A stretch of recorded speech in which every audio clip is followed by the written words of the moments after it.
అమరావతి అమరాజరంగా అజేయంగా ముందుకు పోయే పరిస్థితికి వచ్చింది.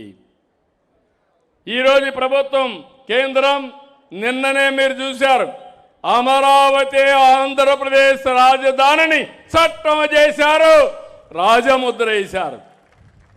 ఇప్పుడు కూడా మాట్లాడుతున్నాడు. నాకు అర్థం కాలేదు. ఇంకా మీకేమైనా అర్థమైందా? ఎవరికైనా అర్థమైందా అని అడుగుతున్నా. కేంద్రంలో 50 రాజకీయ పార్టీలు, 49 రాజకీయ పార్టీలు సపోర్ట్ చేశాయి. నేను ఎన్డీఏలో ఉన్నాను. ఎన్డీఏలో ఉండే భాగస్వాములు సపోర్ట్ చేస్తే పర్వాలేదు అనుకుంటాం. ఎన్డీఏలో ఉండే వాళ్లే కాకుండా మిగిలిన అందరూ కూడా సపోర్ట్ చేశారు. ఒకే ఒక పార్టీ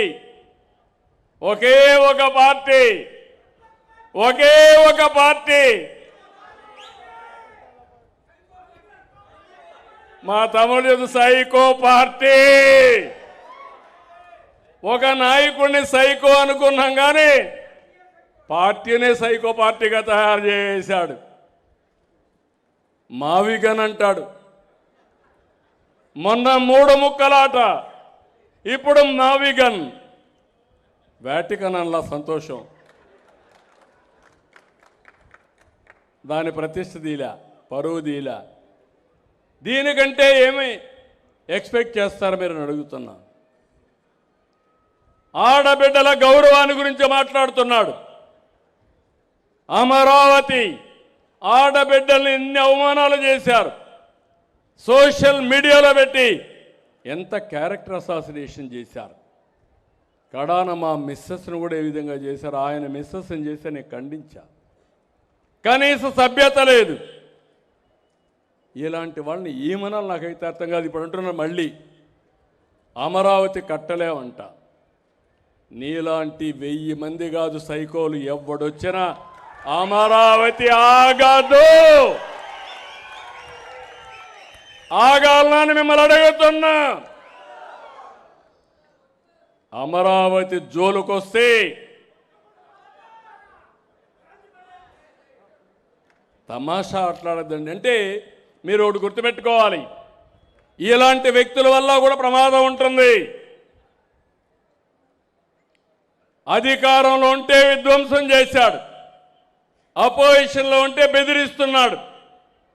బెదిరించి ఎవరిని రానియకుండా నేను వస్తే మళ్ళా ఎంక్వైరీ చేస్తా, నిన్ను పట్టుకొస్తా. ఏంటి పట్టుకొచ్చేది? ఎక్కడికి పట్టుకొస్తా?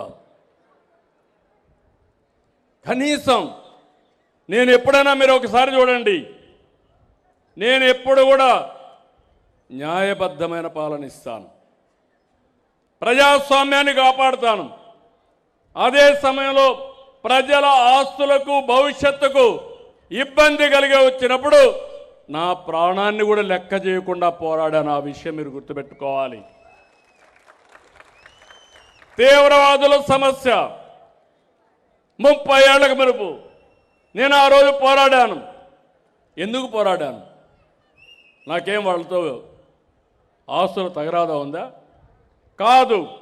మీ సిద్ధాంతం కరెక్ట్ కాదు, ఇది శాస్త్రంగా నిలబడదు, దీనివల్ల ప్రజలకు ఇబ్బంది వస్తుందని ఆ రోజు దాని మీద పోరాడితే వెంకటేశ్వర స్వామికి బట్టలు ఇవ్వడానికి, పట్టు వస్త్రాలు ఇవ్వడానికి పోతా ఉంటే 23 క్లేమోర్ మైన్స్ నా మీద బ్లాస్ట్ చేశారు. సాక్షాత్తు వెంకటేశ్వర స్వామి దిగొచ్చి నాకు ప్రాణభిక్ష పెట్టాడు తప్ప ఇంకోటి కాదని కూడా మీకు తెలియజేస్తున్నా. రాయలసీమలో ముఠాలు అనాగరికంగా చంపుకునేవాళ్ళు నియంత్రణ చేశాను. హైదరాబాద్ కానీ